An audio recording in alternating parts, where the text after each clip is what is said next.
Welcome back. Just Ranked, the music podcast that you've all grown to love or hate, as Jimmy would say.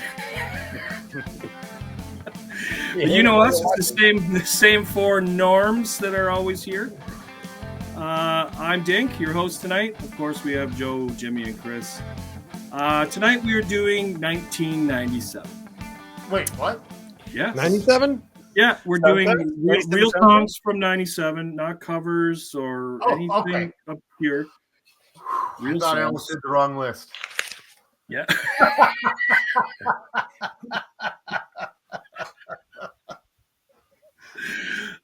So 97, how did we stumble upon 97? I don't know. I think we threw a dart when we were trying to come up with a decent year.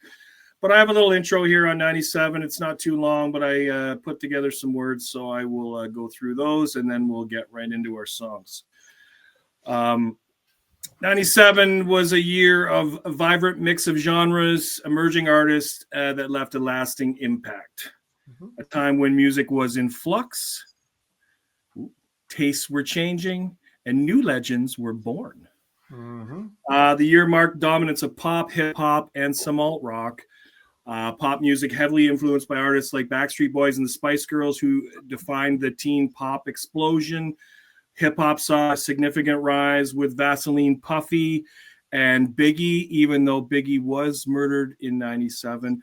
Life After Death obviously came out, so that was huge posthumously.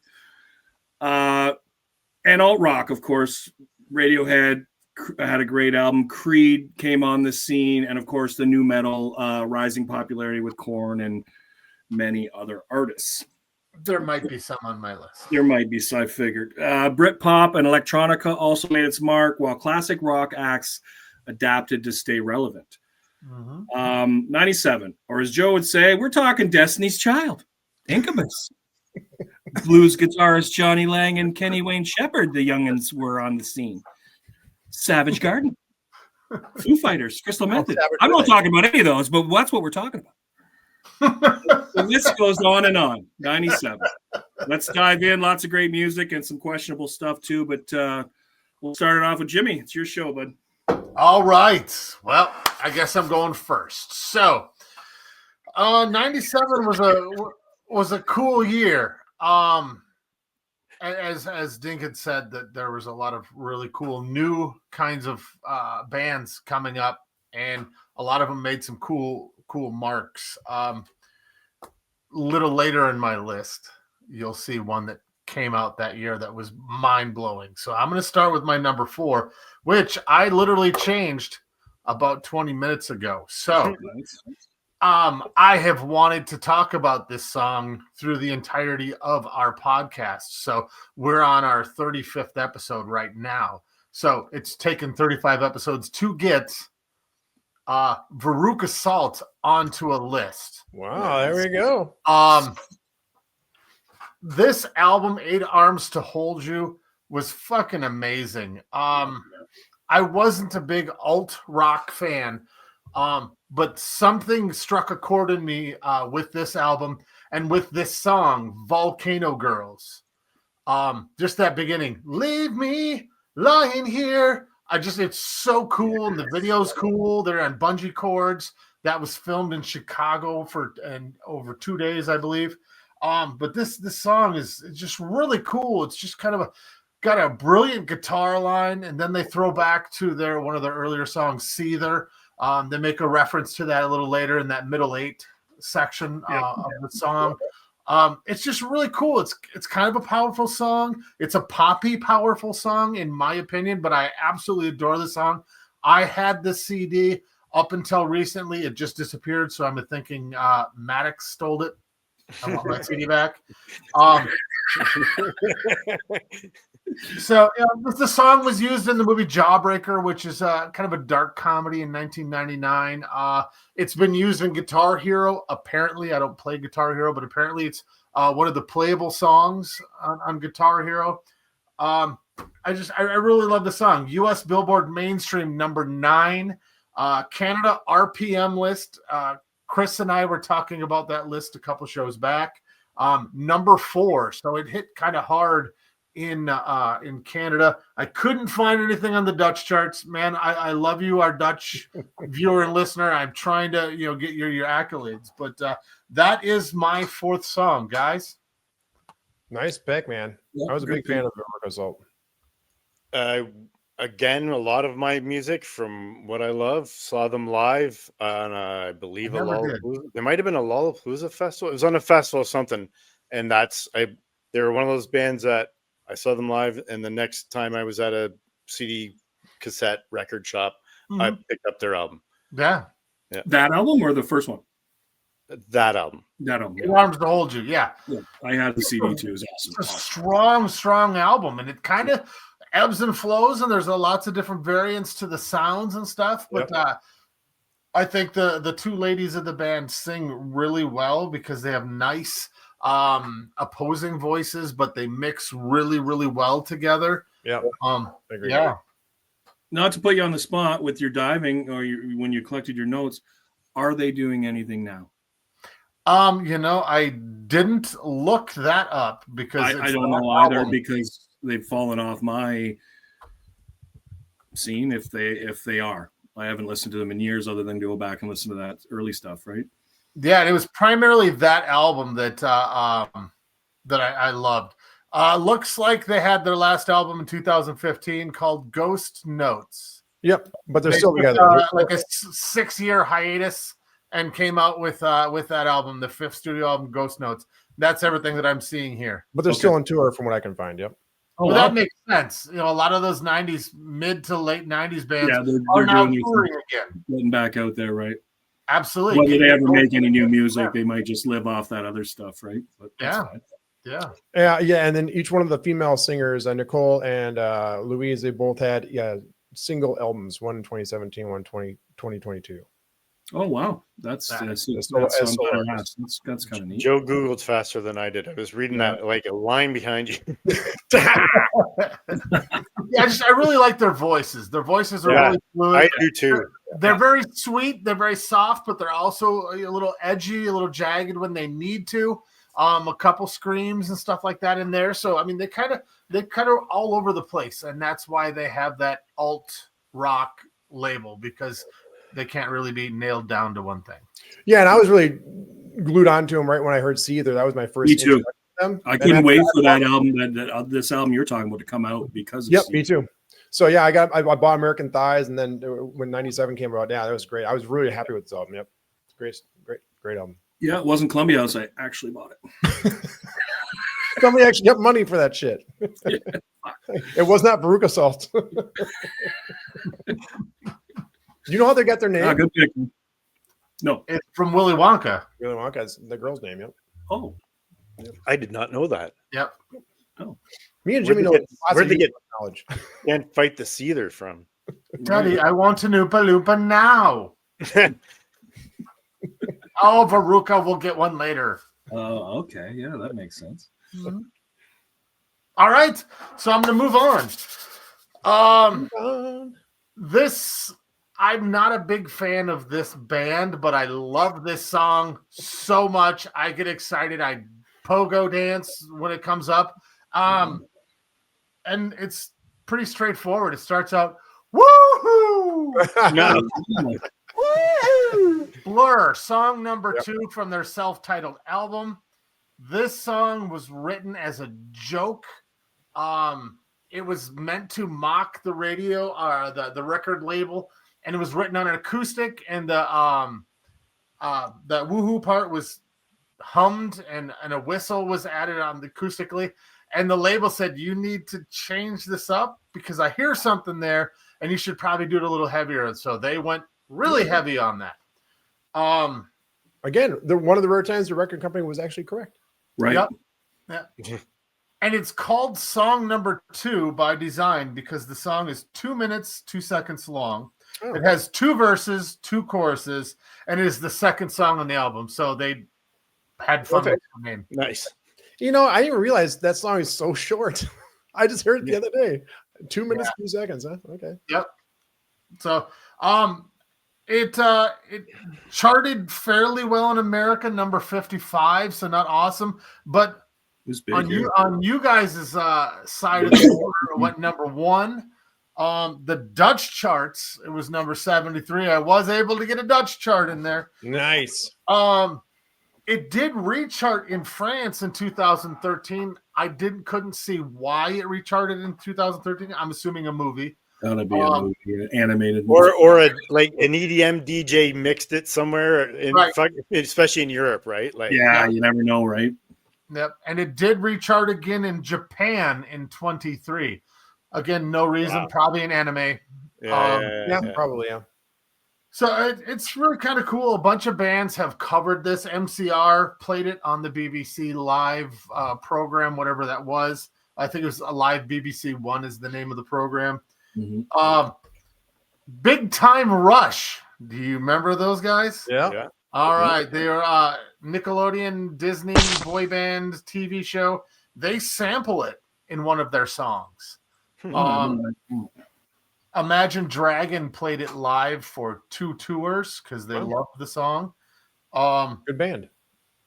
Yeah.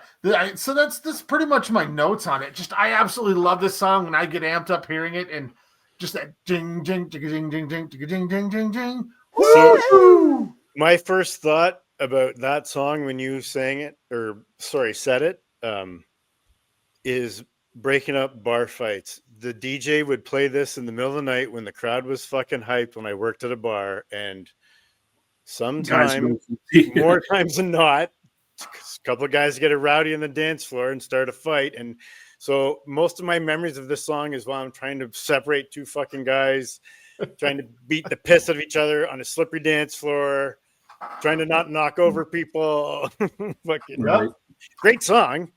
Love the song. But, weird memories. It's actually a perfect soundtrack for a fight. So there you go. Yeah, it is. Yeah. I got 3 points. It's become a bit of an anthem, right? Absolutely. Sporting events and whatnot. Secondly, just my own personal opinion, it's a bit overkill, so I don't flock to it like I did when it first came out. Thirdly, you missed a real opportunity here to have it as your number 2. Oh, damn it. All right. See, people, that's how committed we are to our list. We will not. Song 2 is song 2. They put in its place simply for a joke. Right? I really should have thought of that. It's funny. Song 3 is song 2. What? Missed opportunities. Who's on That is first? my middle name. Who's on first? No, but it's a good pick, man. It is a solid 97 banger, right? Like you can't. It gets not played think every time. Yep. I think I mentioned before that Shiny Tunes, those compilation albums that we had. It was on the second Big Shiny Tunes. I think it was track 2 on that. I think you're right. I saw it on the list, and I almost thought, no, you can't do that. That was overplayed, but it was such a good fucking. It was such a huge 97. When you think 97, it's hard not to think of that song, right? And I actually still love the song. I have, me too. I don't turn it off. I usually crank it up and sing along to it, the annoyance of other people around me. Right? I don't play it on my own, but I don't turn it off. Fuck. The single went 3 times platinum in the UK. Holy shit! Wow. Holy. So I mean, it was a pretty big song. Oh. So and everybody knows it. People that don't even know what it's called know, like woo, like well, my dad would know that song. Your dad would know that song, right? Like an older person would know that song, right? Well, think of it this way too: if somebody goes, "I know some song," they got part of the title right. Right. What's that woo woo song? Right. When I, every week I give my wife my lists. Okay, she says, "Am I going to know a single fucking song on this list?" I'm like, "You're going to know this one," and all I did was woohoo. She goes, "Yep." She goes, "That couldn't be a bigger timestamp." Yeah, that's a time. Yeah, true. Yeah. Oh yeah, that's great. So, all right, number 2. Song 2. This song kind of escaped me. It wasn't on the first couple versions of my list, and I went back and the name of the song doesn't really jive with the song itself. It's live, Lucchini's Juice. Oh yeah. It's a longer song, 5 minutes 2 seconds, unlike the previous song of 2 minutes 2 seconds. This was a big song. Number 2, the U.S. Billboard. Number 1, Canada Rock Alt. Number 69 in the charts. So this song is fucking awesome, and their drummer, I'm huge fan of their drummer, Chad Gracie. The video is kind of weird. It's almost like they're watching an orgy, but they're not watching an orgy. And there's kind of a medical feel to it. It's very clinical and it's kind of weird, but just that guitar line. And his voice. Yeah, that's so good. Exactly. The way he comes in, there's a weird current that happens inside of me, like the hair on my legs sticks up. But I absolutely love this song. You sure it's just your hair on your legs? Right. Boing. This drummer, Chad Gracie, he was with the band for several albums and he left. He didn't like the internal politics of the band, especially Ed. Ed was kind of a raving lunatic from what I'm reading. Yeah. I don't know that for sure, but it was all based off what I was reading. And Chad Gracie, he's really active on social media, especially Instagram. He's a fun watch, fun listen. He doesn't always just talk about drums or playing drums. He just talks about whatever his, what the thought of the moment is. And he's really kind of a charismatic guy. So check out Chad Gracie on Insta. You might enjoy that. But that's number 2, guys. Nice pick, man. Yeah. That's my favorite live song. However, when Dink and I knew each other, I fucking killed. I killed live. I killed it so much that I have not gone back. Yeah, well, I had Selling the Drama on my 94 list. Go back and watch that show. And you said that then. I thought it was just that song, but it's the whole band, obviously. No, it's the whole band. Yeah. Having said that, if that's definitely, if stuff comes on, I may or may not actually turn it off. With that song, if Lucchini's Juice, if I hear that, I don't turn it off. It's hard to not crank it, right? Just that beginning is so good. Absolutely. That's a great pick. I think, unlike your last pick, I will say the opposite. I will go to this song. I love live, and this song got cut yesterday from my list. Really? Yeah. Nice. Yeah. It was right in the hunt. Right? In fact, I mentioned it in pre-show. We were talking about we tell our wives our lists or whatever. I told my wife at dinner my list tonight, and I said, "These." Oh, that was the song. Well, I said these were on the cusp. I didn't tell her I cut it yesterday. And she goes, "Oh, I thought you would have had that one." She goes, because she's kind of like you, Chris, where I think live kind of bugs her from Overkill. And she's like, "Oh, you love that song. I'm surprised that's not on your list." So, yeah, that's funny. Yeah, because you guys, the listeners and viewers, aren't privy to the pre-conversations. That's basically what he had said, is that this story about talking to his wife and cutting a list. And so that's awesome that this was that song. So it's kind of cool. Yeah, totally. Yeah, it was it. Well, it was this and one other one, the pop one that I kind of mentioned the band. I mentioned it in the intro. Yeah. Savage Garden. Also cut. If we had an honorable mention, to quote Chris, it might have been Live or Savage Garden. I was not a fan of Savage Garden. No one was. No. I have some stories, but of people that were. We'll save those for our Savage Garden episode. We'll save them for the Savage Garden. Yeah. I'm sure this will come up again. Yeah, that'll be on show 300 when we're all out of ideas. Want to do Savage Garden, guys? All right, fine. Fine, let's do it. I don't think I know 4 Savage Garden. I know like 2, maybe one. They have more songs than you think. Right. Yeah, but I still don't think I know. In fact, before Secret Samurai, is that the name of the album? Look at my name. Somebody. Somebody. Okay, that's it. Yeah. Secret Samadhi. That's it. Right. Mm-hmm. You guys are blurry, so now I can see shit. Anyway, before that, I think did they release this prior to the album? Like some bands do, maybe. I don't know that. The whole point is, I bought the CD single of Lakini's Juice. I mean, it's assumed that if there's a CD single, you had it. Yes, this was released a month before the album. Okay. Right. Bought the CD single, and it also had Selling the Drama back then. It had an acoustic version of Selling the Drama. Mm-hmm. So it's kind of, I bought it almost for that, but I already knew Lakini's Juice. I think the video was out, or maybe the video was heavy rotation. Heavy rotation, right? And I've never been to a medical orgy. That sounds kind of interesting. Watch the video. That's what I perceive it to be. You've been to regular orgies? Just regular orgies. Orgies. Hard G. Orgies. I was gonna say, just stay away from the catheters. Whatever, you guys are blurry. Well, unless that's what you like, then dive in. Dive right in. Is that what you said at the orgy? Whatever, you guys are blurry. And Jimmy said, if that's what you like, dive right in.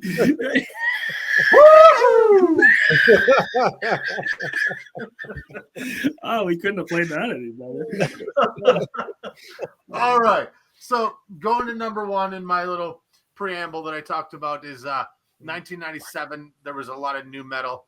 My favorite band, Sevendust, released their debut album on TBT Records. JJ French, the guitar player for Twisted Sister, founded this record label, and he snatched these guys up, and I am so happy that he did. This first song, it is Black from Sevendust, from the Sevendust album.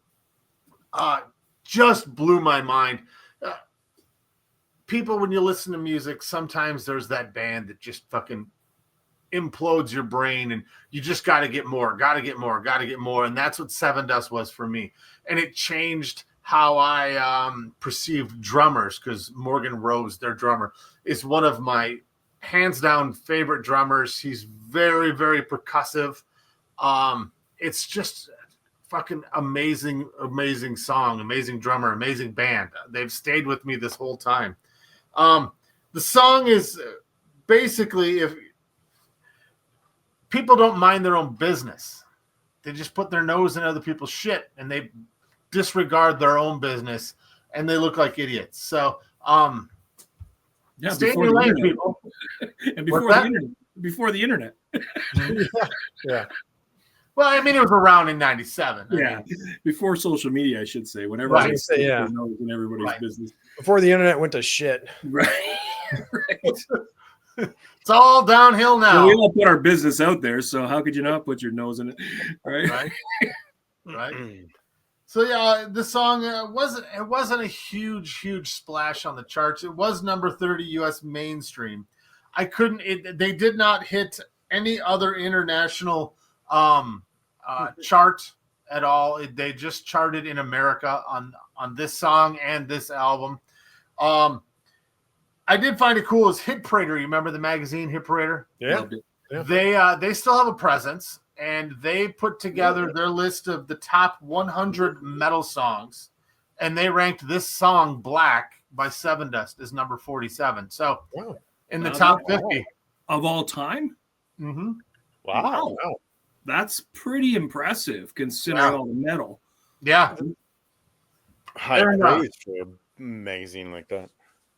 Yeah. Sevendust, they should be bigger than they are, but everyone kind of knows who they are. Musicians flock to the side stage to watch them. They are duplicated, sometimes well, sometimes not, or not very good at all. But musicians love Sevendust. They just have a cool vibe, a cool sound. They have progressed their sound a little bit, but they stay true to themselves, kind of like AC/DC. But I love their sound. I love their vibe. Lajon has one of the smoothest metal voices in the industry. When I first heard it, I was blown away to find out that he's a black man. And now, me too. Just fucking amazing. And his lyrics are cool. They're not super deep all the time, but they're cool. They're fitting. Again, with their vibe. I'll quit saying vibe. That's my list. That's my number one. His voice is amazing. Soulful. Yeah, really good. Yeah. I was late to the party a couple of years. I didn't know that. Them Denial was the first, I think. Denial was, but I was late to Denial The even. next probably, album, yeah, Home. when it had been out maybe a year after Home. I think I was late too, as well. Yeah. But then I was like, holy shit, this is good. Yeah. In the 90s, we had I lived in Phoenix at the time. The 90s, Phoenix had a hard rock station that was fucking killer, KUPD. They played Deftones. They played we called it K-Put all the time.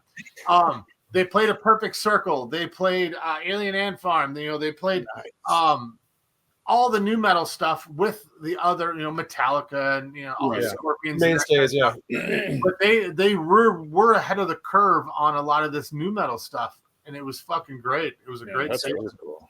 Really awesome. Even like I think the progressive, like the stations here in Toronto I listen to, I don't even think they might play that stuff, but only when they're doing like a special hour, like a harder edged hour. Harder, right.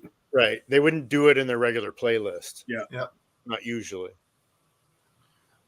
No, a metal hour or a hardcore hour or something where they could go a little heavier than I think they were always trying to appease. I see it here even now. They're trying to appease the fans that don't maybe like it that hard. That sounded weird. Yep. And you know what I'm saying. Yep. Yeah. This time period, I'm not going to step on anyone's notes or anything. There was I can't remember the movement, Cherry Poppin' Daddies, Zoot Suit Riot, all that. Right. I can't remember what that was called. Swing music, like almost It's like swing, almost, right? Yeah. There was like a big dance craze, so there were all these, Mighty Mighty Boss Tones. Yep, both of those bands had albums in '97. There's some really cool music. I wanted to get some Deftones on this list, but I hear you. With that, I am gonna pass it on to Chris before I talk about more music that I don't need to. So, Chris, good call. All Good right. list, man. Really good list. Great list. No samesies.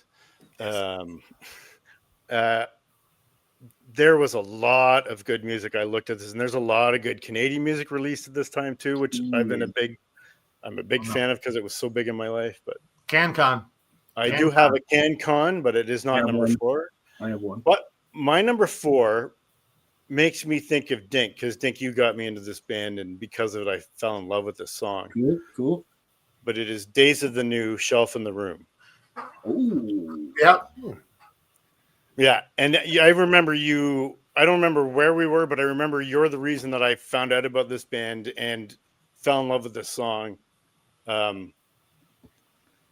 Just the acoustic guitar in the start just like grabs me, and then like his voice is. I think Joe, you said like not a perfect voice. Yeah. Travis was his name. Travis Meeks. Yep. Like. Not perfect, but perfect for the music, if that makes any sense.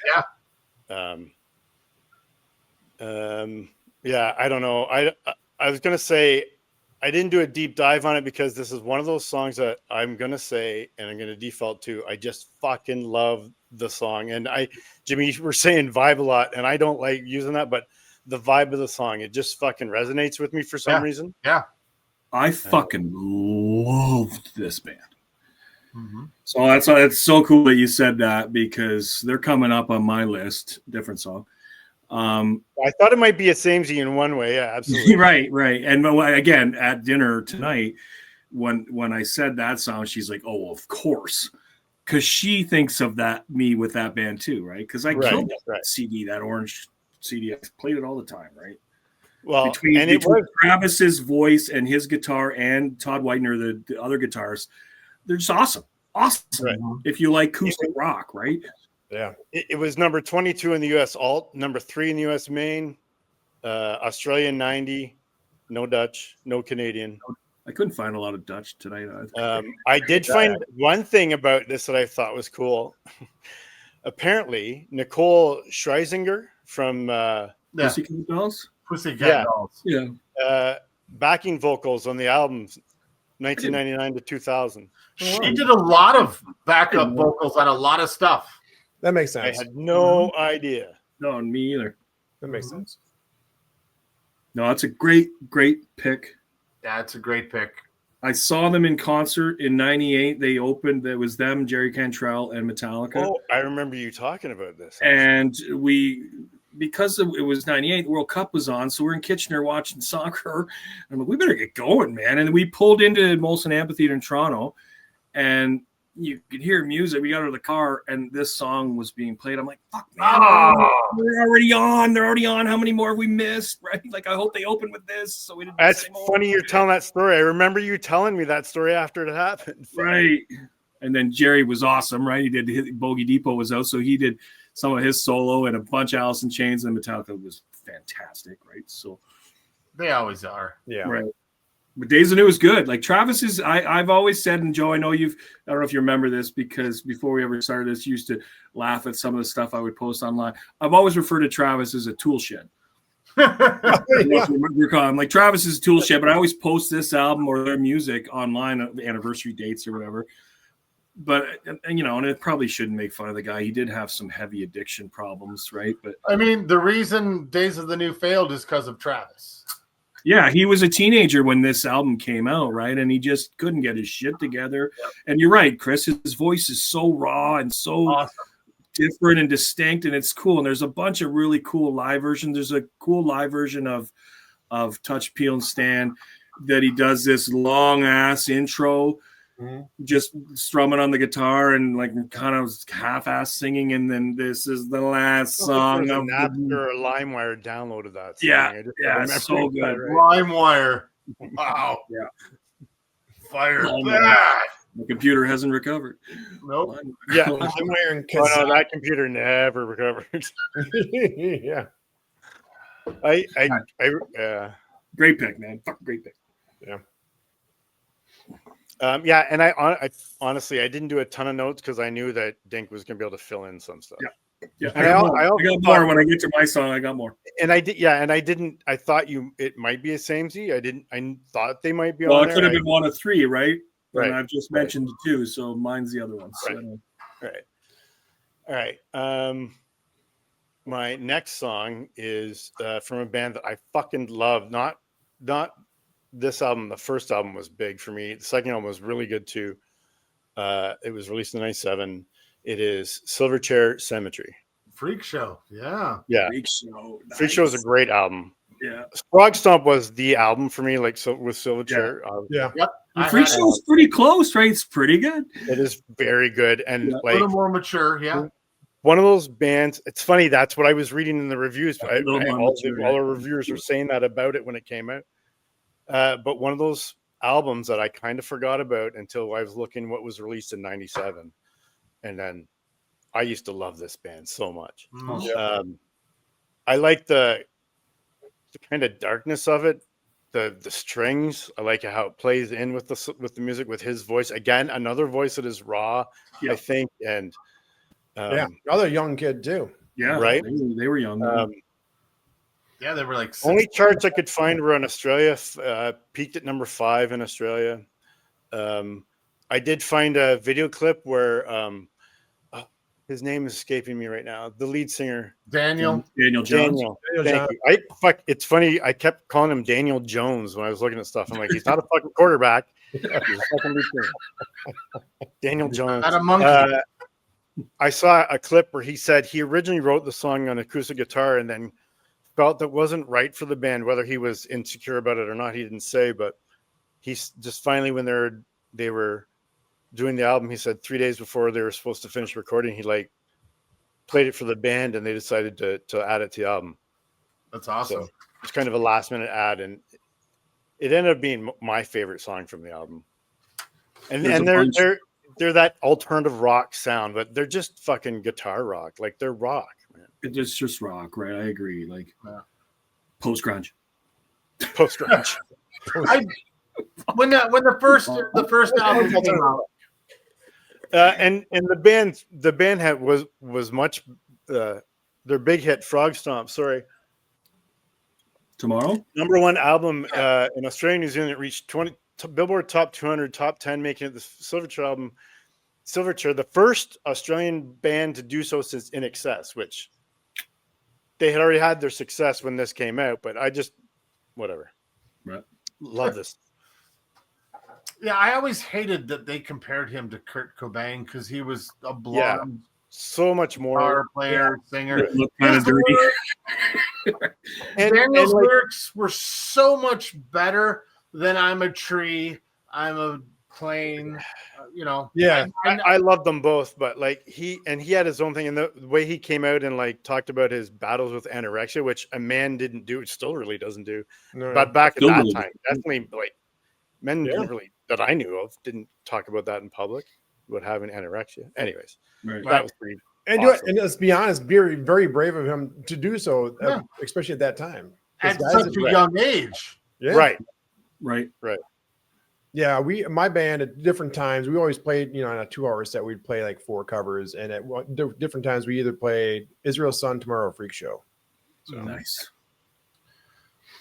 Well, I mean, eating Vegemite all the time might cause all sort of eating disorders if you've ever had it. Oh, it's awful, dude. It's fucking awful. Is I it? I've never had like it. I the don't shit think out I of could actually have it. Yeah, it's The only reason I knew about it was from Men at Work. Yeah, Men at Work. Exactly, Men at Work. Yeah. Right? That's When a I real was, thing? When I was building recording studios and conference centers in Arizona, one of the leads for my company, Russell, he was from, or is still from, Australia, and he used to have it, and he used to just dip bread in there. He's like, "You want to try it?" I'm like, "Of course, I want to try Vegemite." I regretted it. It's fucking miserable. It's awful. Immediately I regret it. don't It's get like, it. what's that drink? Malfour? That drink? Malort? Malort, that's it. Oh, Yeah. Lord, There you yeah. go. Pair it with Malort. Mike made sense. Oh yeah, yeah. Malort and Vegemite. It's like weird butter, peanut butter, super salty, tastes Super like salty, dude. stock. Just Yeah, when I was the IT director for an advertising company, our creative director at the time, he was from Australia, and dude, he's like, oh, he loved it. He said, try it, same thing. I was like, you want to try it? Yeah, awful. Sorry, Australians. Yeah. Vegemite's awful. We love your music. Hate your food. You hate your food. all right, Chris. I hijacked. I'm sorry. No, great. That's a No. great pick, man. No, Great no. pick. Great album. Great song. Love that band. Still love that band. But again, Freak was on the about, long list. kind of forgot about this album until we started doing this shit, which is awesome. That's why we do it. That's why I do it. Yep. You took the words out of my mouth. Time for a little CanCon. You guys may or may not know this band. Dink will definitely know this band. I loved this band when they came out. I love this album. I love their first 3 albums. This is the Matthew Good Band. And the song is Everything is Automatic. Hold on, I gotta write that down. Oh, you should. This one. Yes. This one specifically. This song. It's his best song, I think. So You think it's- absolutely. Is This it album, good? I think, Great is pick. one of the best songs. G-O-D-D or G-O-D or G-O-D? Yeah. G-O-O-D. Matthew Good Band. Or Matt Good. Matt. Yeah. So in an interview in 97, and so if you guys don't know Matthew Good, he had a reputation of being a bit opinionated, a little bit arrogant, strongly arrogant. Strongly arrogant. But he said, for a quote for inspiration for the song, I was watching some show about how this woman had to get this stuff sucked out of her hips so she could fit into her dress to go to an opera. So it's a song about how things are so accessible. People used to worry about things like making sure there's gas in the truck so they could drive their wives to the market. Now they're worried about getting a new nose, and I find that pathetic. So I agree. that was basically where the inspiration was for the song. That's awesome. I didn't know that. And charted 11 in Canada on the alternative top singles 32.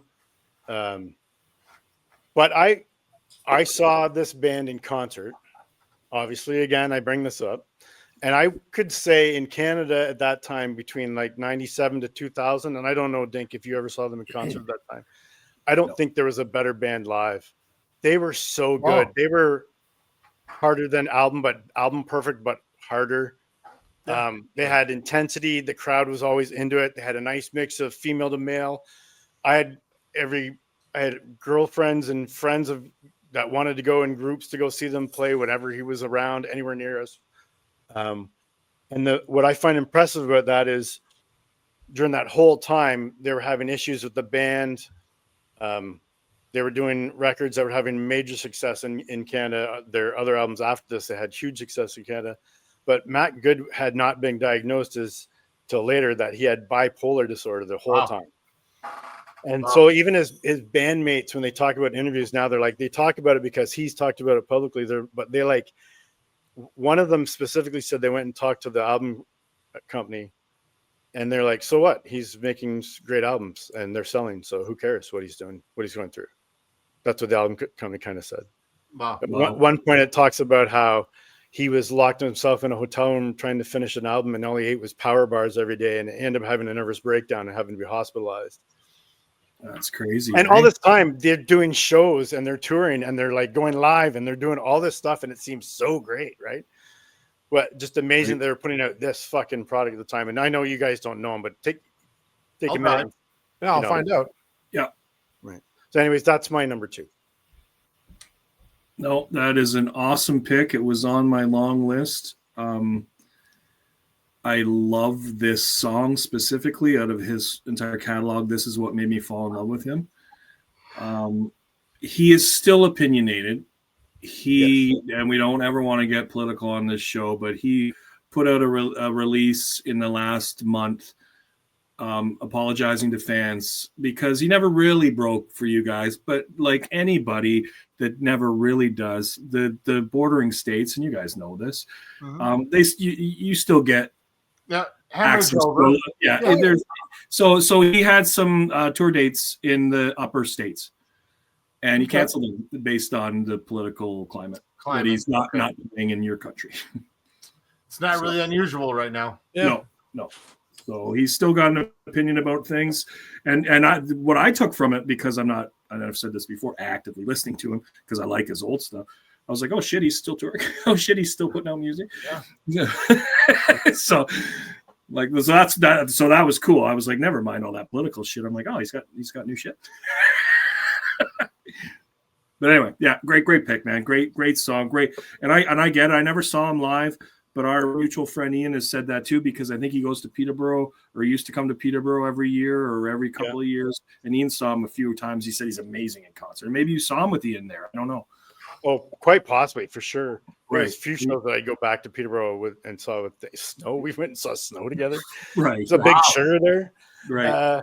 And the way Matt Good got, he was going to, I think it was University in British Columbia, and him and the original guitarist with the band, I can't think of the guy's name right now, they got discovered at an open mic night. Oh, awesome. Wow. That's awesome. There happened to be like some like manager in the audience and like fucking signed them like that week or something like that. That's awesome. I love that. That's awesome. No, he's awesome. Awesome. He's got like, if you guys do dive in, he's got probably 7 or 8 songs that are awesome. And this is off his, I think, this is his debut, Underdogs. Yeah. Debut, Underdogs, right? Underdogs. Last of the Ghetto Astronauts, I think, is the next one. one. Sorry, yeah. No, or maybe that's his debut. It goes Last of the Ghetto Astronauts, Ray Gun, and then Underdogs. Yeah, Last of the Ghetto Astronauts is third. Oh, shit. Is it? Yeah. Ray Gun and Underdogs were both released in '97, but Underdogs came What's after that? Lo-Fi B-sides. And yeah, that's with Load Me Up and right. Load Me Up's good too. Yeah, and anyway. Hello Time Bomb, and yeah, like so many good tunes. So many good songs. Right. So many like road trips when we were in college and fucking right, like after that. And easy songs to crank, right? Like turn it up, man. Fuck. And easy access to them because they were Canadian, like we were saying. They'd be in Peterborough, they'd be in Kitchener, they'd be fucking at the Valley, right? Yeah, absolutely. Sorry, guys. I got homework. I'll check them out. Yep. I got them on my list. Yep. Or add them to my music. The next band is not Can, and you've probably heard them, but it is Paranoid Android by Radiohead. Yes. I really liked Radiohead a lot. I still do. I listen to them. They're on playlists, right? I like their debut album probably better than this album. Because I don't think I'd ever heard anything kind of like Radiohead when I first heard it. And I know Creep was supposed to be like a joke song, but I fucking loved it the first time I heard it. Yeah. But I really like Paranoid Android. In fact, I fucking killed this song where I stopped listening to it for a while. And I have to go back to it. But this CD played heavily in my car when I was driving around. You killed it for yourself?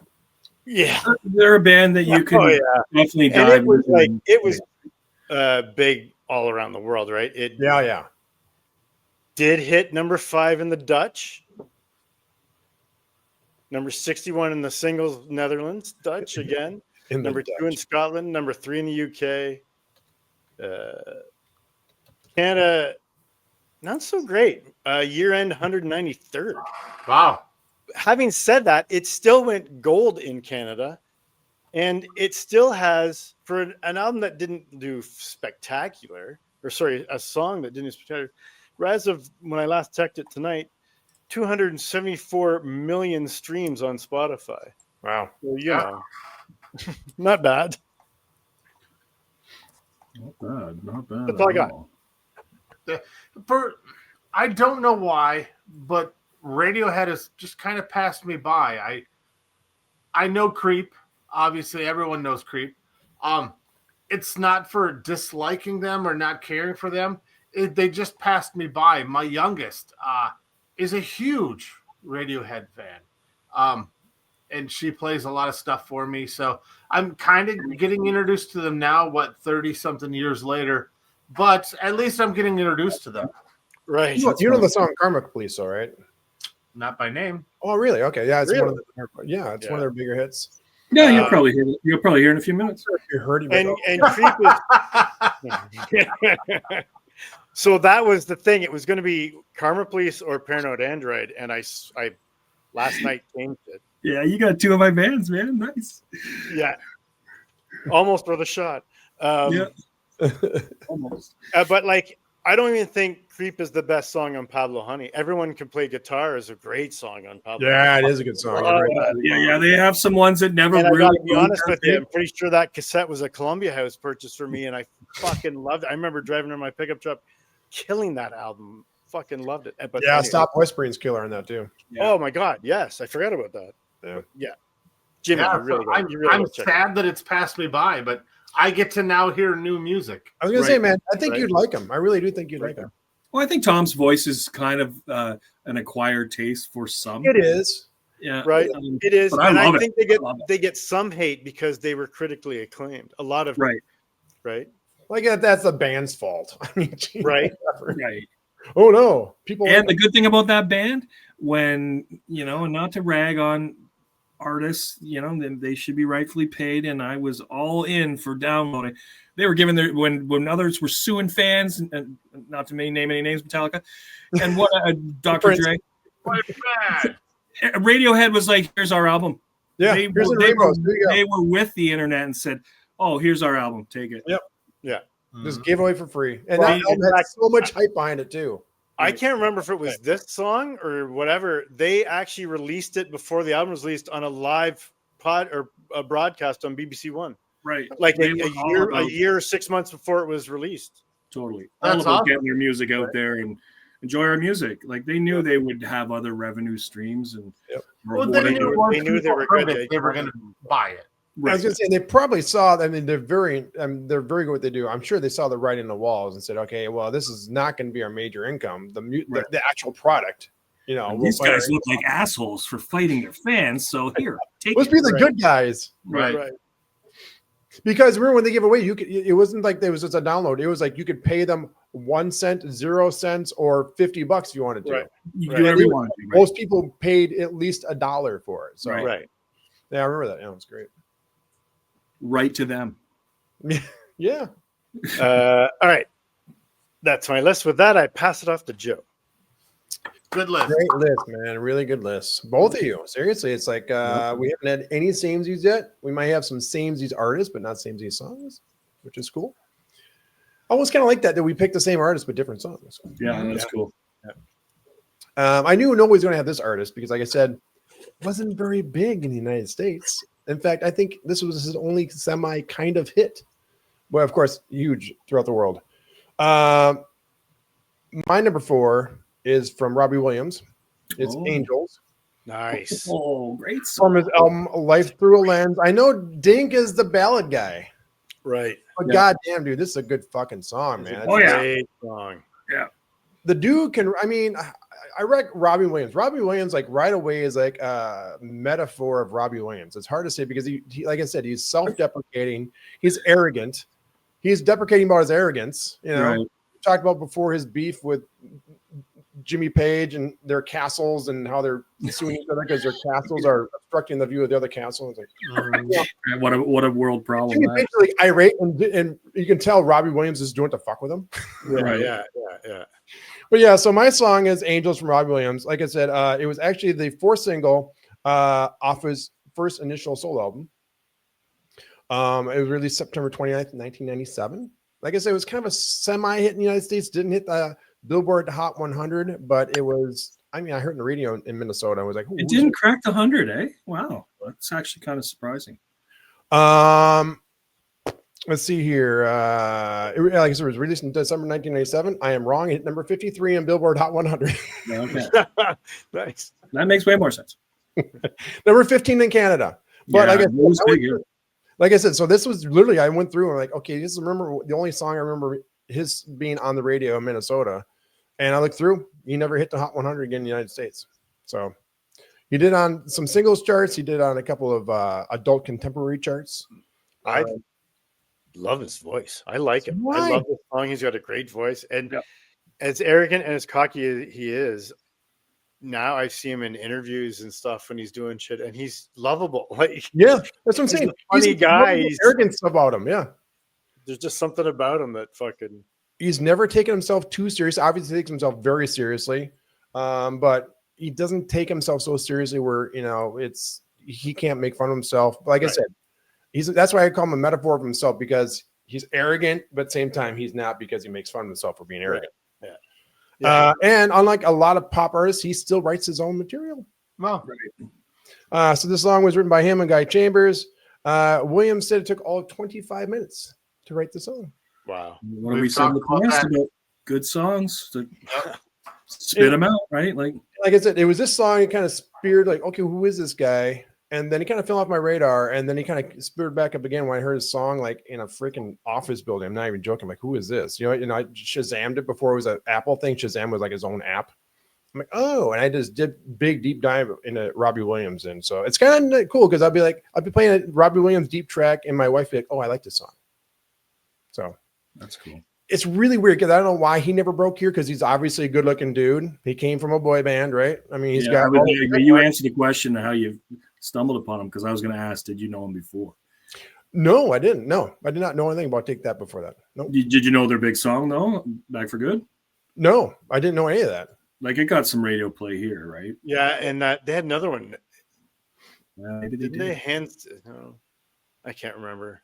But literally, that was my intro to him was, Angels. And then later on years, when I decided to grasp onto him as an artist, it was like, I had no idea about him being in a boy band or any of that. That was just brand new to me. Are you thinking of Breathe, Chris? Hands to Heaven? Maybe. Yeah. Different band, but yeah, same kind of sound, right? British. Those guys disappeared off the face of the earth, the two ballads, and gone forever. I think Professor Rock did it, not to get sidetracked. Professor Rock did a thing on what happened to those guys, right? Because that guy's voice is like Robbie's phenomenal, or whatever the guy's name is. I can't remember, but anyway. Sorry, sidetrack. No. But I mean, I think it was like early 2000s with Escapology is when I really grasped onto him, because that album I consider a perfect album. Mm-hmm. One of the few albums I listen to every track and go, God, every fucking song here is amazing. And then, obviously he's got his stuff too that he did with, like when he sings his old time hits too, he'll sing like the Frank Sinatra stuff. And it's like, God damn, the guy can sing anything. So, right. So Americans, that's Angels by the very big artist everywhere but the United States, Robbie Williams. Check him out. Good pick. I think you like him. Well, that's funny. This is another artist that has escaped me. My wife loves this guy, but I don't know a single thing about him. I could possibly pick him out of a lineup, but I know he's kind of a stereotypical good-looking dude. So I don't know if you could or not. He's Right. nothing really striking him. He's just a good-looking dude that Jimmy, I would think you might know this song though if you heard it. Well, and if Jenny listens to him at all, this one would probably jump out as something that sounds. Well, familiar. sometimes I tune out some of her music. Not gonna lie. I was waiting for that. I Oh love yeah, it. she has him on every day. I still don't know who he is. Is he still on the yacht rock kick or what? Yeah, she's the biggest advocate for yacht rock. She wish that's all every station played. I would say this though, Jimmy. If you haven't if you see the trailers for the very obscure biography of Rob Williams called Better Man, where he's portrayed as a chimpanzee. It's No. fucking hilarious. Sounds weird. It's hilariously weird. I know what you're thinking. What's with the monkey? 2 hours! Your ass is mine!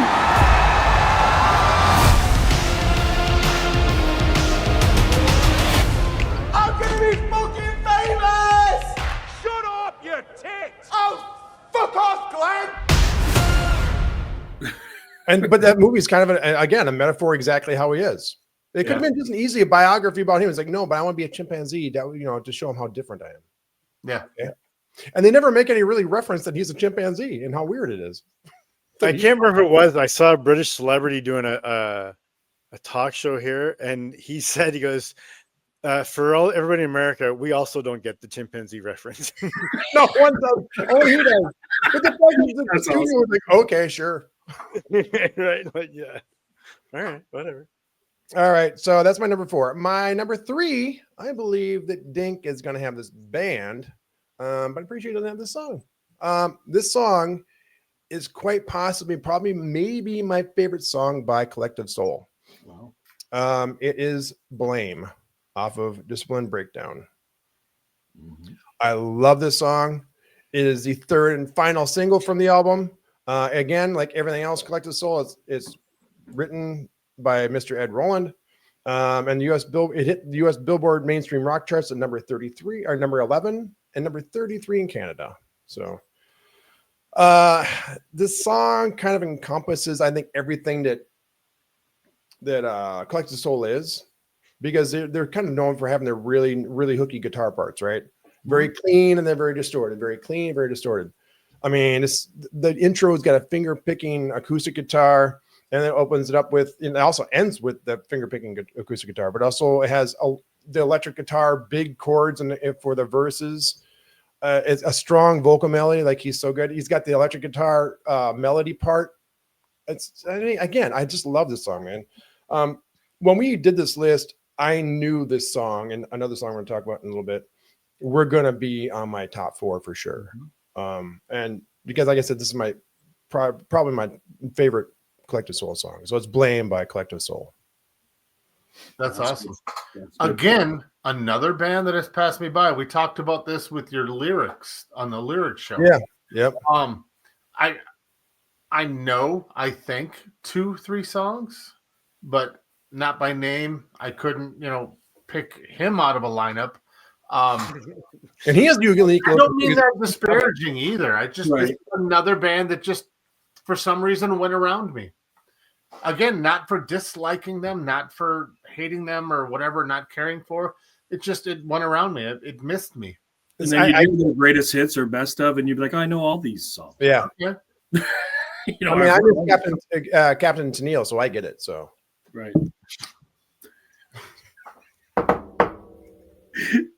We don't get Collective Soul and Captain Tennille in the same sentence very often, other than Much Brett Love, baby.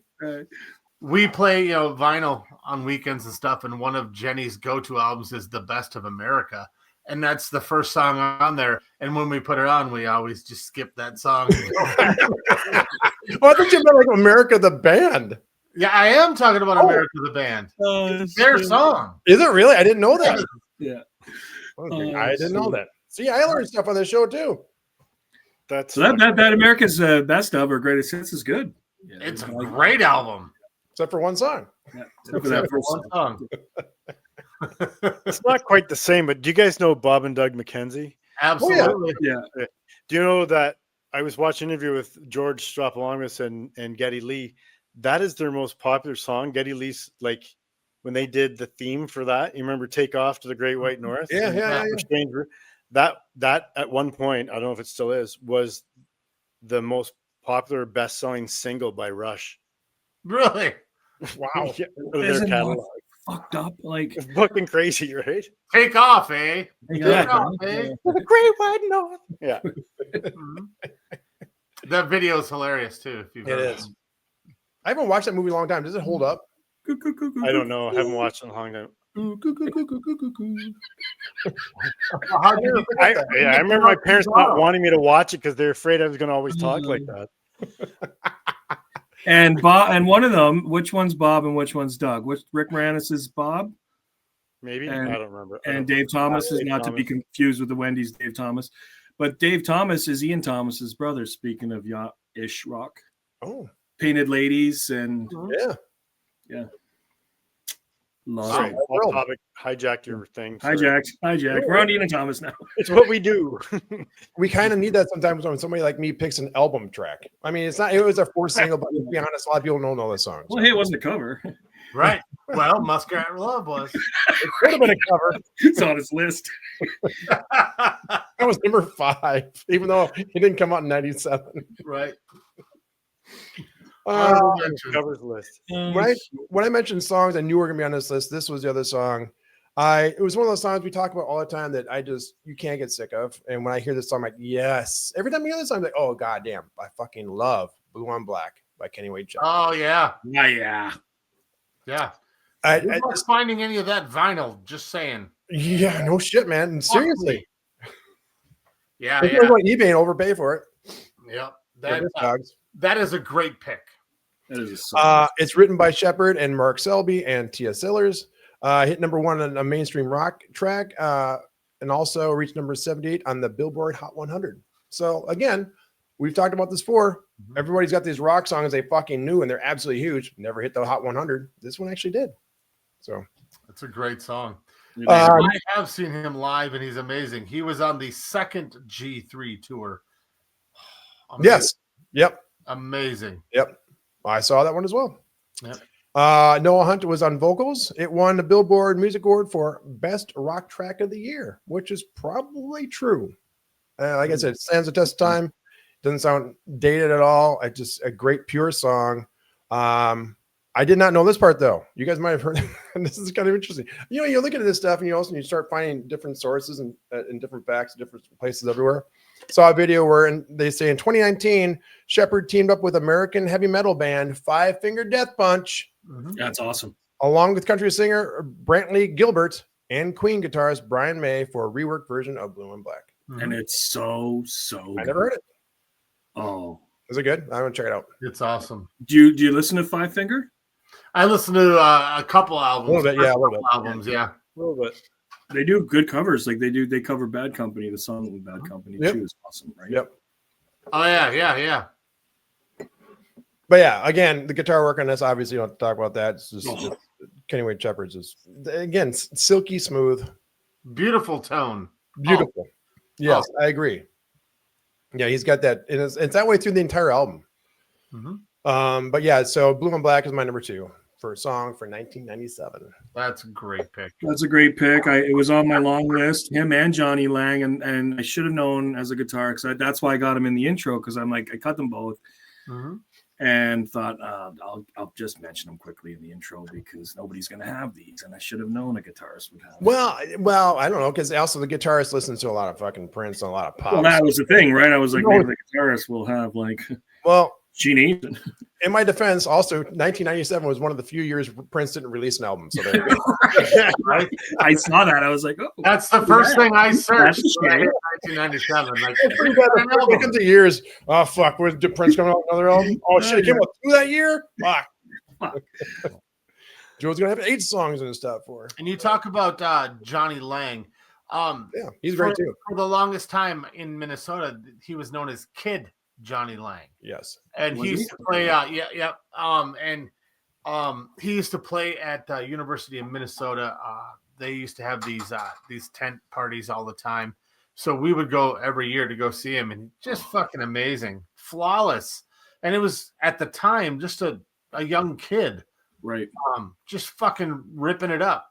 Yeah. Awesome. Great energy, good tone, good sound quality. Very concise in his playing. Yeah. Well, and Kenny wasn't that old either, right? Like when this came out. No, he was pretty young. Yeah. Maybe older than Johnny, but I think it was 19. yeah. Kenny Winchester when this But, came out? but Johnny was They're probably probably close to- 16, right? Johnny, I think, Probably was, close yeah. to the same age. Yeah. If only we had the internet in our pocket or somewhere. I don't know. But yeah, I know for a fact he was around in 19 when this album got released, and Kid Johnny Lang, I think, was 16 when he hit it. And that's pretty wild for 97. And then you got Silverchair on their second album that are probably only 20. Because I think they were younger than that, weren't they? Oh, and their second album, they were young. Yeah, I right? think they Like, weren't they like 17 when Frog 16 and 17 when they won Yeah. that. Yeah, when they won that that Australian award or whatever. And that's how they got So the maybe I record should have put that in my intro that we had an influx of teenagers that were putting out pretty amazing music. deal. They weren't in boy bands. They weren't in boy bands, Right. Yeah. Fuck. Yeah, there's a 4-year age difference between Kid Johnny Lang and That's Kenny okay. Wayne. Kenny, okay. Currently, Johnny Lang is 44 and Kenny Wayne Shepherd's 48. So Oh, fuck, we're getting old. So he's Jeez. not catching up to Aren't him? they still teenagers? they're not catching up. You're not catching up. Now they're suddenly the same age somehow. Right. Okay, so my number one is like pretty basic bitch. I was gonna be another song off the same album that wasn't a single, but this song I had to pick, even though it's not my favorite song on the album, but it's pretty at this point now. It's kind of a legendary song. It's kind of an anthem. It is by one of Jimmy's favorite bands, the Foo Fighters, or the Fighters of Foo. The album is The Color of the Shape, Yep. and the song is My Everlong. Hero. Where? My Hero. Oh, okay. Ooh. I thought you were going with Everlong. Okay. So did I. Yeah, I love and Everlong was the other song. So Yeah. Everlong I like better. But for us, when I was listening to the album, because I love this album. It is good album. And for It's you, a good a album. lot of people don't know this is the first album that actually has the band actually on the album. Not on the drums. That's still Mr. Grohl. Mhm. Again, if you haven't seen their documentary, watch that because they leave all the warts, everything, and it's great. And they talk about how the original drummer for what's his name from that came on with Nate Mandel from his band, and he laid all on the drum tracks of the album. And then Nate got a call, say, "Hey, come on in. We need you to redo the bass track." Why? Well, because I redid the drums. And then he goes, "Oh, okay." I forget the drummer's name, but he tried to call him. He's like, "No, don't call him," because I kind of ended up redid all the drums. And then Dave called him up on the phone. He goes, and obviously Nate was best friends with the drummer because they've been knowing each other for years. They're plus, they came from the same previous band. And Nate goes, well, he tells him what happened. So he calls up Dave and he goes, "Is this true?" He's like, and Dave's like, "Yeah, I get it. I'm sorry, dude, but you just weren't up to par. And I still want you in a band, and you're going to be our tour drummer. You're still in the band. You're still the drummer of Foo Fighters." He's like, I can't do that. I didn't play in the album, So that's when he made his mass exit. But again, because if you didn't know, Dave Grohl plays all the instruments on his first album. Anyhow, Fred Curry. yeah. I was gonna say He still hates me. even more with every day. With Every every day. day. Just trying to get in there. My Hero, Foo Fighters. Yes. Released January 19th, 1998. But the album was released in 1997. Woo. So I cheated. Hit the Billboard mainstream rock chart, number 8. Did not hit the Hot 100. See? One of their most famous songs. Bigger of a time, right? Number 42 on the Canadian rock charts. The song also charted again on Billboard in 2020 and 2022. I could not find anywhere why. Not even Billboard.com. You need to be a member to find that out. And I'm not paying them $20 a month. Yeah. Song was written by Dave Grohl, Nate Mandel, and Pat Smear, which is great because most of their songs are written just by Grohl. Grohl said the song is about heroes that are ordinary. I think that comes off in the lyrics, right? He explained that the song was written while watching the 1980 movie Valley Girl. He also stated the band wrote the song about Pete Stahl and Chip Donaldson without even knowing it. So, members that Dave Grohl played with before.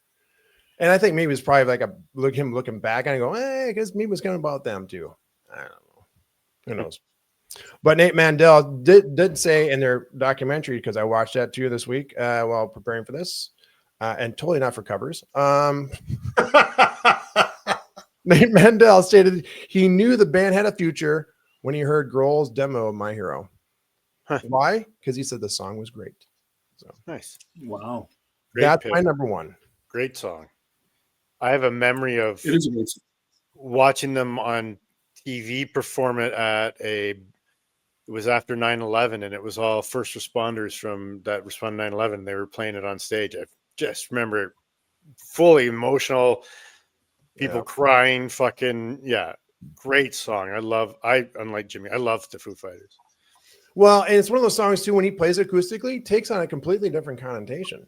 Yeah. It's much more personal. And where the regular version is just more anthemic, you know? Yep. And that's why I kind of picked it over anything else on the album, because again, this song is still being used for situations like that. I mean, any band would be lucky to have one song like that, right? Right. And and this song will be timeless because that's the reason why I picked this song over anything else on the album.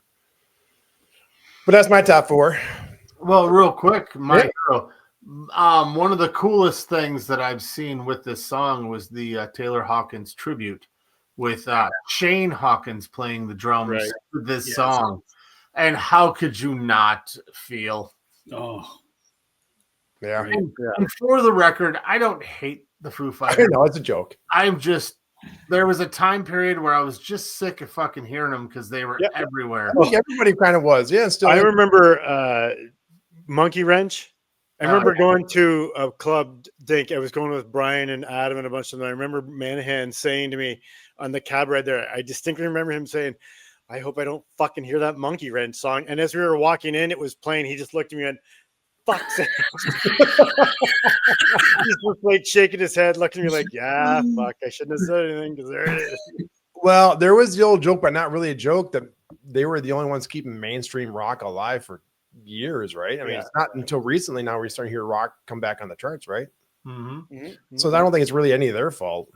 No, I think everyone's kind of sick of Dave Grohl too. Dave's a great guy. You see all the stuff he does, especially for especially he does with all the homeless, especially with with his smoker and his barbecue stuff that he does for the homeless down in LA there. But I mean, and obviously everyone in the music industry obviously tends to like the guy. So he balanced when they rickrolled the Westboro Baptist Church. Yes, dude, they're right. Fucking In awesome. the fucking trailer playing their own songs. Yeah. No, I get it. I understand it. But that's my top four. Hey, we're on good list. yeah, really good list. Absolutely. No, it's that guy's turn. On to me. All right, I'll close it out. I'll try to rattle through pretty quick because of time constraints, and 3 of my bands have already come up, so that was cool. But number 4 has not, and number 4 is also CanCon, Canadian Content. And this one will probably, like Chris will know this, but it'll probably surprise him a little bit because it shocked my wife again when I told her that list earlier tonight. My number 4 is Release from the Tea Party. Nice. I love the Tea Party, and I just have to accept that I do. I fought it for a while because I had friends that disliked them because Jeff Martin, the singer, he has a bit of a Jim Morrison kind of almost like he's mocking him, or the way he sings, or trying to looks like him too. Mimic him. He did when he was, when they came out, he had the hair kind of like him. Right. But he's an amazing, good, man. They are so good. His voice is cool. He's an amazing guitarist. I saw them in November 2023 here in town with I Mother Earth, who were back together with their original singer, and that was a really good show. Tea Party closed, obviously, and were awesome, really loud, played all their hits. It was very much a throwback.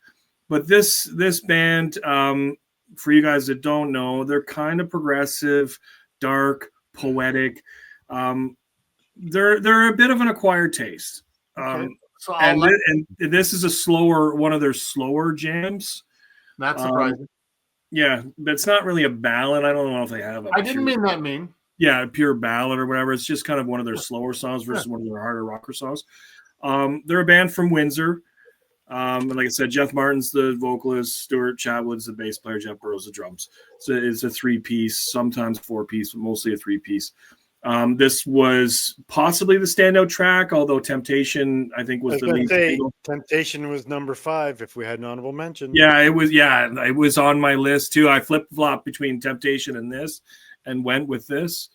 It was their third studio album, Transmission, where this is from, and it was in 1997, obviously. I wrote some stuff down here. Release was inspired by the band's desire to address social issues through their music. Jeff Martin stated that the song was written in response to the plight of abused women and was intended as a message of hope and empowerment. And because of that, the song had really caught on with support groups for domestic abuse and that kind of stuff, right? I don't know. The single itself was released in 98, but I, like Joe, I skirted the rules because the album came out in 97, and I remember it week it came. I bought it the week it came out because We don't have rules. I loved their earlier stuff, so I couldn't wait for this album to come out. But yeah, that's really all I have. Like I said, I have a little thing here about the fans. Fans, like I said, fans responded strongly to the song because of that message. It's frequently performed at charity events and benefit concerts to raise awareness about domestic abuse, right? I didn't really realize that when I fell in love with the song that it would catch on like that. I just kind of, my mind went somewhere else with the releasing. You know what I mean? Not that dirty kind, but anyway. Shucks, I know. But yeah, Tea Party release. That's my number 4. Again, you're saying I don't know the band, but I gotta say this. I've mentioned this before a couple of other shows. I really appreciate a band, whether it's the band doing it or the record company, who puts a lot of work into the album artwork. Yeah, they have some interesting album art. This album artwork is really fucking cool. I really like it a lot. It's cool. Yeah. The first album, especially that CD, I remember it opened up. It was a theme all the way through. Yeah.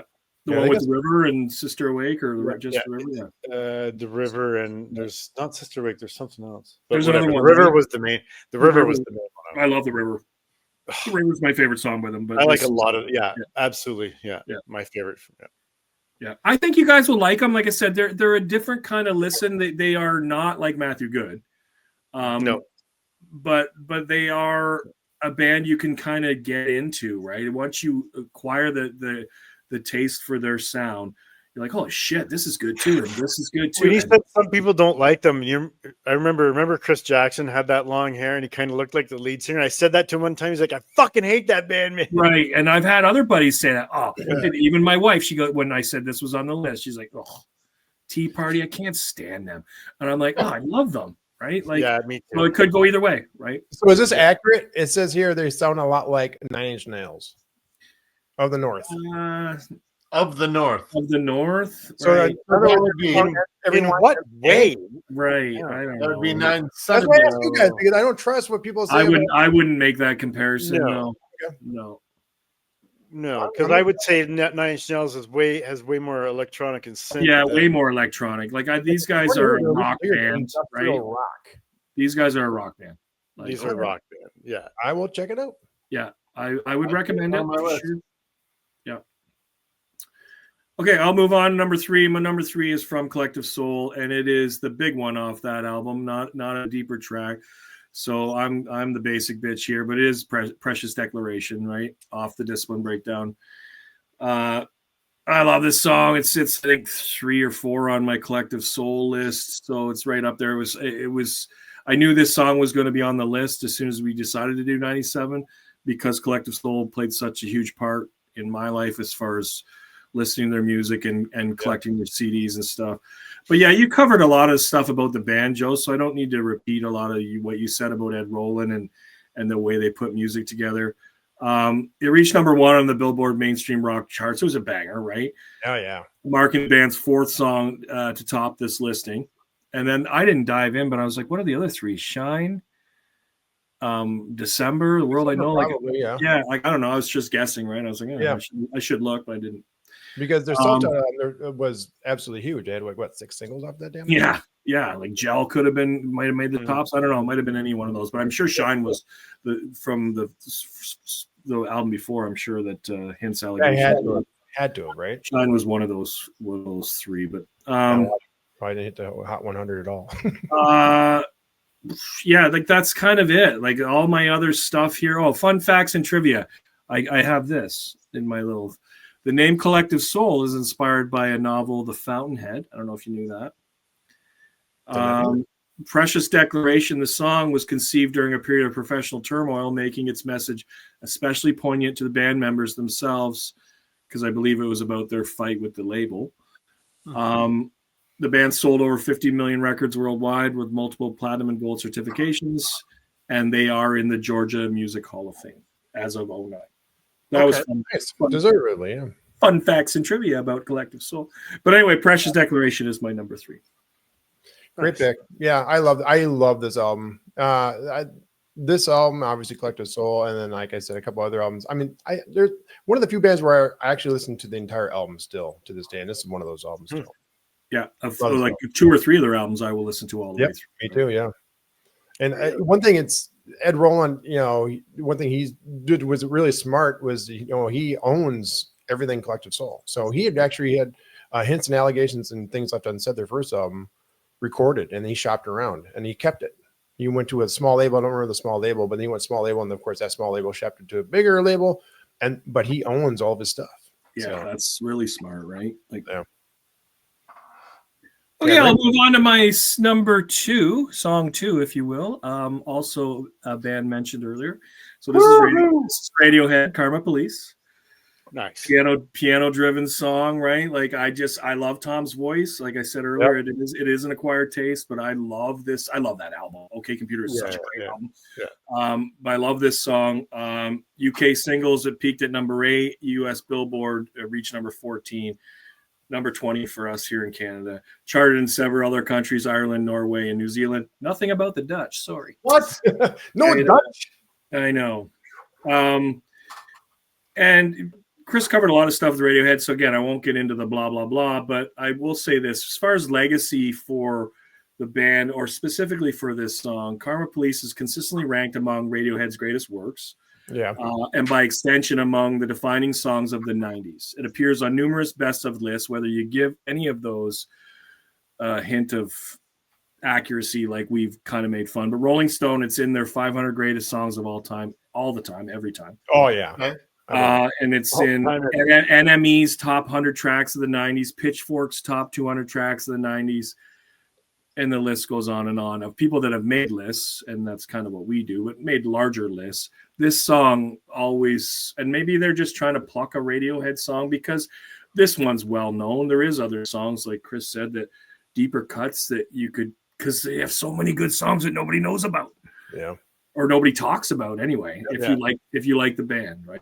But anyway, that's it. That's my number. I think they're still one of the bands now when they come out with an album, people still talk about the album. Right. Kind of like Tool that way, they still talk about their album.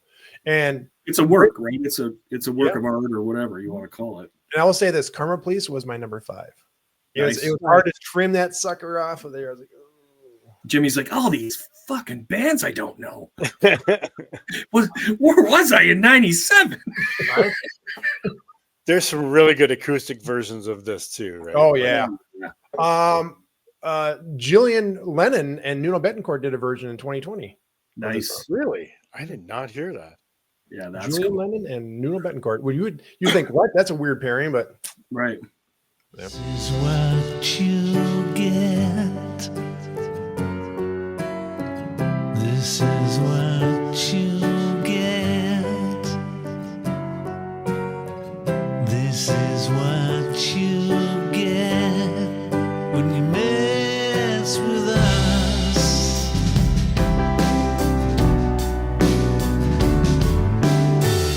Come on, police. I've given all right.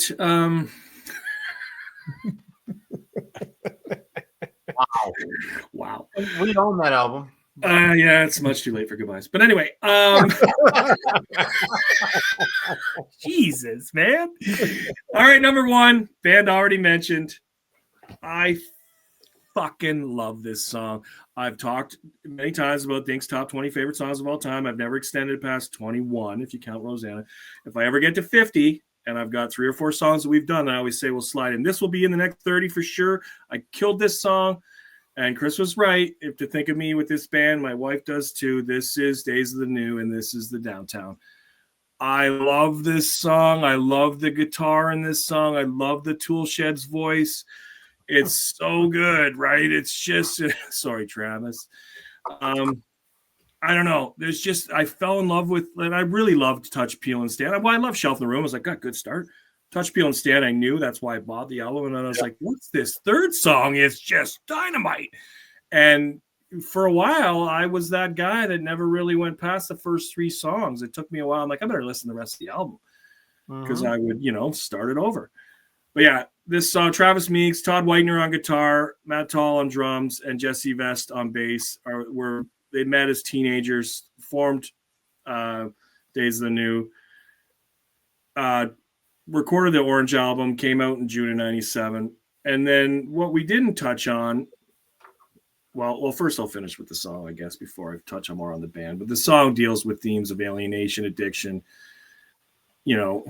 urban decay. I was like, oh, that doesn't sound like something I would say, but whatever. That's in my notes.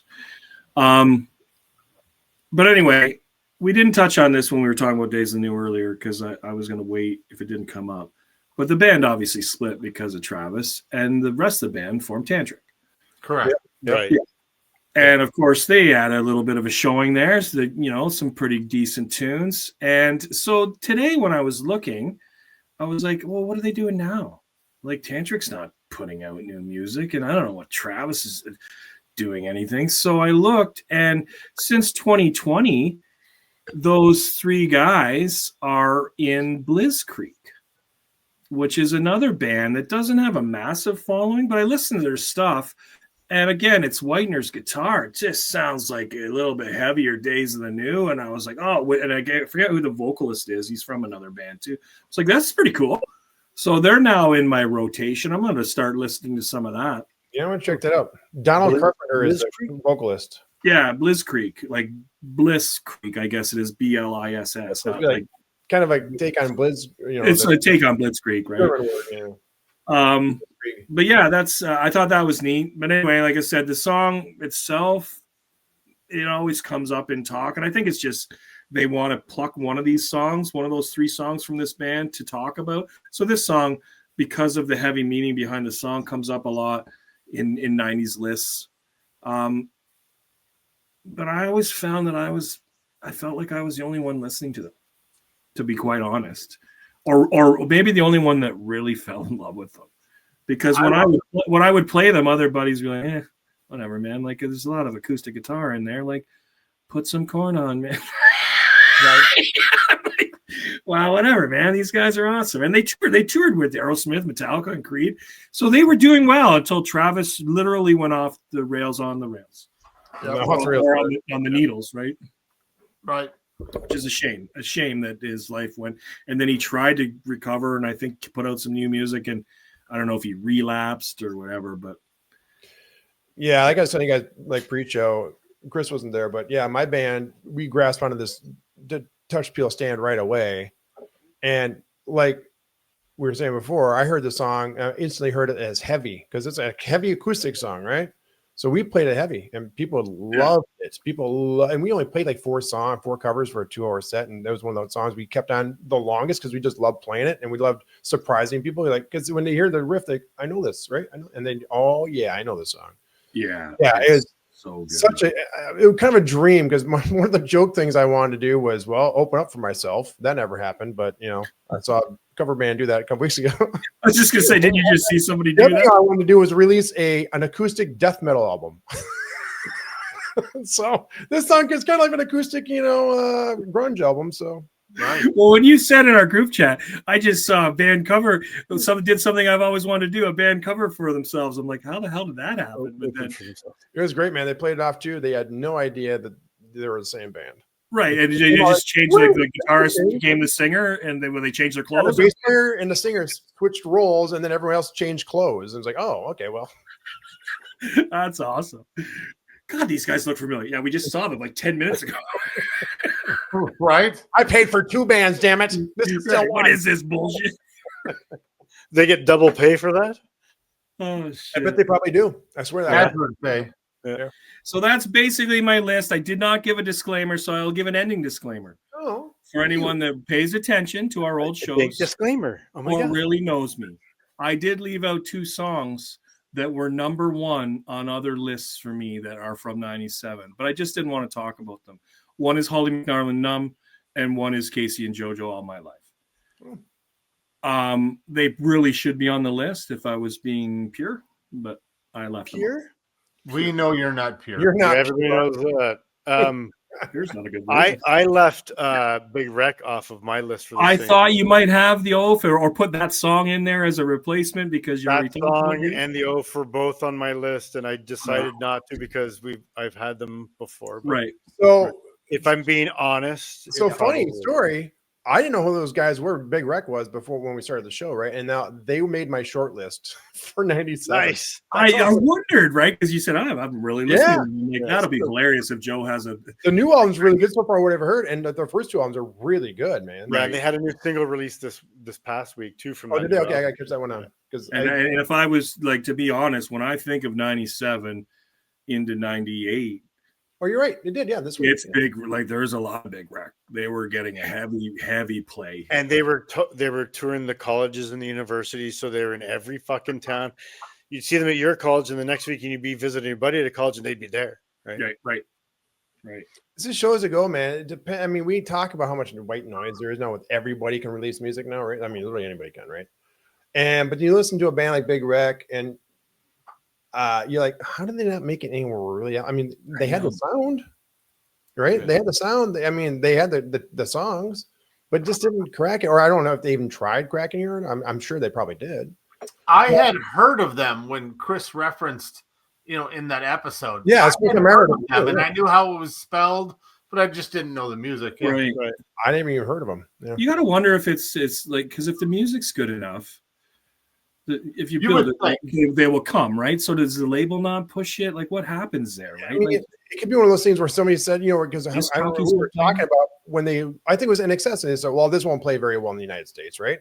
It's like maybe it's that one of those things where the record company goes, no, this is good for Canada. It's not going to play you're well. a Canadian audience, like There could be a logistics distribution reason as well. there could be, yeah. Could you're be, right. yeah, it could be a legal reason. It could be lots of reasons, but it's just interesting because like nowadays you wonder, is like, would they be bigger because Right. if they came out today, I don't know. Maybe when we get big enough and we have artists on the show, I'll be throwing on the show and you'll be like, "What the fuck are you guys talking about? We're huge in Maine. Yeah, no, Maine loves us." assholes. Yeah. I'm leaving. Fuck this show. Right. We've sold most of our albums in Rhode Island. Right, we It's- broke. Do your research, douchebags. That's We fucking played hilarious. Duluth, Minnesota. They probably have, right? Like, oh shit. Anyway, Well, that's it, boys. Or what else you got? No, it had nothing to do with that. I was gonna say I've been listening to this app that has like hey, you can listen to radio stations around the world. I was listening to BBC Saturday night, and they're doing a retro night, and they had Informer by Snow, Oh, nice. and they're like, "Oh, one hit wonder Canadian rapper," and I'm like, "He was fucking huge here. He's He's way huge more here. than a one hit wonder." What do you mean one hit wonder? Hey, he had 3 or 4 songs. What are you talking about? I went and saw him in concert Yeah, two the only times. song I think he had a hit was here. Is that Yeah, Informer's the only one that broke. Right? There was like a slow lovey song too that was on Lady that with a album. red dress. Maybe that's what it's yeah, called. maybe. Yeah. And it was a really pervy video. There was like a schoolgirl getting off a school bus in the school uniform, and he's singing through a window to her, and she's like 16 years old. It's creepy as fuck. There's a reason it probably didn't get big. Yeah. There was a lot of You know, there's a play on words here. He's only 17. Right? There's a lot of There's a reason why I didn't get big. a lot of stuff looking back. Yikes. Anyway, on I'll that, just- on that note of 12 inches of snow, I will close it out.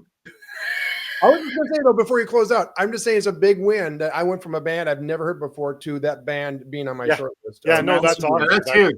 It's a massive win. Amazing. Yeah. Anyhow, that's all I got to say. I'm off my soapbox.